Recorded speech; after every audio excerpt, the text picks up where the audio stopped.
కరుణాకర్ రెడ్డి కుటుంబం చాలా కీలకమైనటువంటి తప్పులు చేసిందన్నటువంటి స్టేజ్ నుంచి ఇప్పుడు ఆ వార్తలు పక్కకి వెళ్ళిపోయిన కోర్టు తీర్పిస్తే అది కాస్త సైలెంట్ చేస్తే సాక్షి రాసుకొచ్చింది భూమన కుటుంబ సభ్యులకి ఊరట అంటూ వైఎస్ఆర్సీపీ నేతలపై కక్ష సాధింపులకు పాల్పడుతున్న కూటమి ప్రభుత్వానికి హైకోర్టు షాక్ ఇచ్చింది. వైఎస్ఆర్సీపీ నేత టీటీడీ మాజీ చైర్మన్ భూమన కరుణాకర్ రెడ్డి కుటుంబ సభ్యులకు చెందిన భూమిని ఆక్రమిత భూమిగా పేర్కొంటూ తిరుపతి గ్రామీణ తహసీల్దార్ జారీ చేసిన నోటీసును హైకోర్టు రద్దు చేసింది. ఆ నోటీసు చట్ట నిబంధనలకు అనుగుణంగా లేదని కరుణాకర్ రెడ్డి కుటుంబ సభ్యులు కి సంబంధించి కరుణాకర్ రెడ్డి సంబంధించినటువంటి గ్రామీణ తహసీల్దార్ జారీ చేసిన నోటీసుని హైకోర్టు రద్దు చేసింది. ఆ నోటీసు చట్టవిరుద్ధంగా చట్ట నిబంధనలకు అనుగుణంగా లేదన్న కరుణాకర్ రెడ్డి కుటుంబ సభ్యుల తరపు సీనియర్ న్యాయవాది చిత్రపు నాగేశ్వర వాదంతో హైకోర్టు ఏకీభవించింది.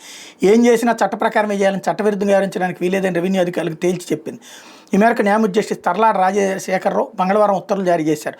తిరుపతి మండలం తిరుచానూరులోని సర్వే నెంబర్ 479లోని 9.33 ఎకరాల భూమిని ఆక్రమిత భూమిగా పేర్కొంటూ అందులో ఉన్న ఆక్రమణ తొలగించాలని తహసీల్దార్ జారీ చేసిన నోటీసులను సవాల్ చేస్తూ భూమన కరుణాకర్ రెడ్డి భార్య జంగా రేవతి కుమారుడు భూమన అవినారెడ్డి హైకోర్టులో పిటిషన్ దాఖలు చేశారు. రాజ్యమే జస్టిస్ రాజశేఖర్ మంగళవారం విచారణ జరిపారు. పిటిషన్ల తరపున సీనియర్ న్యాయవాది చిత్రపు నాగేశ్వర వాదనలు వినిపిస్తూ పట్టా భూమిని అధికారులు నదీ పోరంబోకు భూమిగా చెబుతూ తన క్లయింట్లను ఆక్రమణదారులుగా చిత్రీకరిస్తున్నారని తెలిపారు. 2001-2లో పిటిషనర్లు ఆ భూమిని కొనుగోలు చేశారని ఇందుకు సంబంధించిన సేల్ డీడ్లు కూడా ఉన్నాయన్నారు. అటువంటిప్పుడు దాన్ని ఎలా ప్రభుత్వ భూమిగా చెప్తారని ప్రశ్నించారు. సర్వే నెంబర్ 479లో మొత్తం 436 ఎకరాల భూమి ఉందని అందులో తమ 9 ఎకరాలు మాత్రమే అన్నారు. తహసీల్దార్ ఇచ్చిన నోటీసులో ఆ భూమిని ఆక్రమించుకున్నామని ఆరోపిస్తున్నారు తప్ప అందుకు ఎలాంటి ఆధారాలను ప్రస్తావించలేదని తెలిపారు. నోటీసు మొత్తం లోపభూయిష్టంగా ఉందన్నారు. నోటీసును కూడా పిటిషనర్లకు వ్యక్తిగతంగా ఇవ్వలేదని భూమి బయట ఉన్న గోడ కతికించి వెళ్లారని నాగేశ్వర కోర్టు దృష్టికి తీసుకొచ్చారు.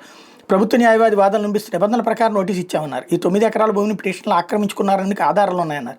ఇరుపక్షాల వాదనలు విన్న న్యాయమూర్తి పిటిషన్లకు తహసీల్దార్ జారీ చేసిన నోటీసులు రద్దు చేశారు.